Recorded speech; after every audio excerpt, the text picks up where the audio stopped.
Thank you, Mr. Chairman. This amendment is simple and straightforward. It would reauthorize the Loan Guarantee Program for Innovative Technologies in Manufacturing for an additional 5 years.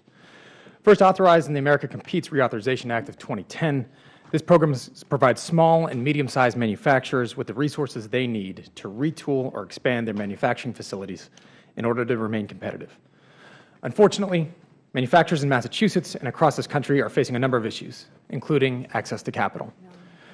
One explanation for small manufacturers compared to small businesses seeking capital is that they face some unique challenges, one of which is depreciating asset values that often make it harder to obtain financing. These difficulties are matched with the need for many small and medium-sized manufacturers to purchase machinery and equipment or to expand or remodel their facilities to make use of innovative processes or produce new products. Without being able to take advantage of new technologies, many will not grow and will not be able to successfully compete in a global environment. This program would help our small manufacturers obtain capital necessary for projects that will ensure their facilities remain on the leading edge.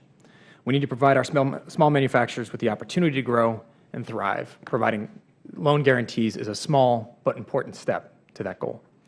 This program has received funding from Congress over the past 3 appropriation cycles, and the House Appropriations Committee has included funding yet again in fiscal year 2015. A GAO report from last summer found that the Department of Commerce was on track and the initial awards should be made next year. As the relevant authorizing committee, I think it's important that we do our job and reauthorize this important program to ensure that congressional oversight and the goals of this important program can be realized. In too many cases, the private sector cannot or will not loan to small businesses. Loan guarantees are a common practice by the government to help spur loans and the economy. While the loss of loans can and does occur, by and large, these programs expose taxpayer dollars to minimum risk and have a much broader positive economic multiplier effect. I urge support of this amendment, and I yield back the balance of my time. Thank you.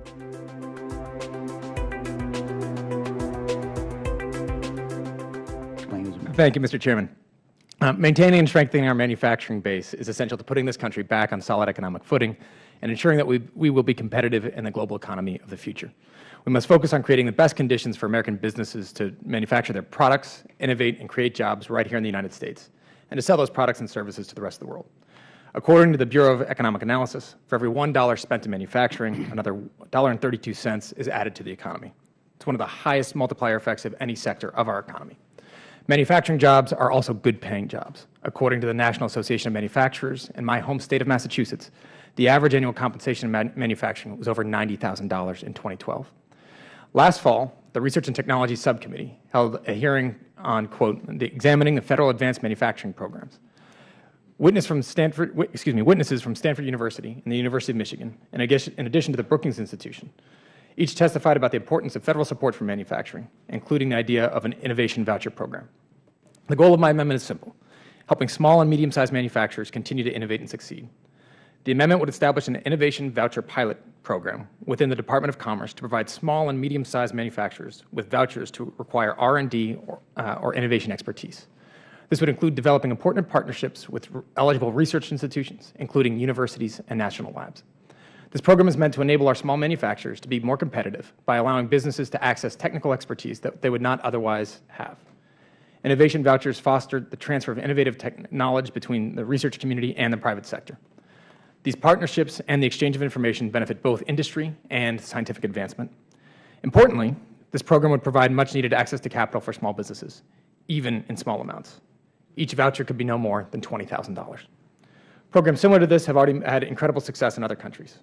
The Netherlands, the first country to implement an innovation voucher, found that 80% of the research and development jobs created since 2005 have resulted from this voucher program.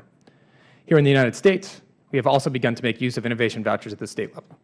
In my neighboring state of Connecticut, their Entrepreneur Innovation Awards provide funding to emerging companies that support collaborative partnerships to help stimulate faster innovation and promote success in the global marketplace. I strongly believe that federal investments in manufacturing, like the Innovation Voucher Pilot Program, will help ensure our continued prosperity and capacity to adapt to the changing landscape of global science and technology. The future of American manufacturing cannot be left to chance. We must actively invest in our manufacturing sector to promote long-term growth and success. The Innovation Voucher Pilot Program will help do just that. Last, I'd like to thank Ranking Member Johnson, who has previously offered this idea, including her bill, H.R. 1421, the Advancing Innovative Manufacturing Act. I urge my colleagues to support the amendment, and I yield back the balance of my time. Thank you.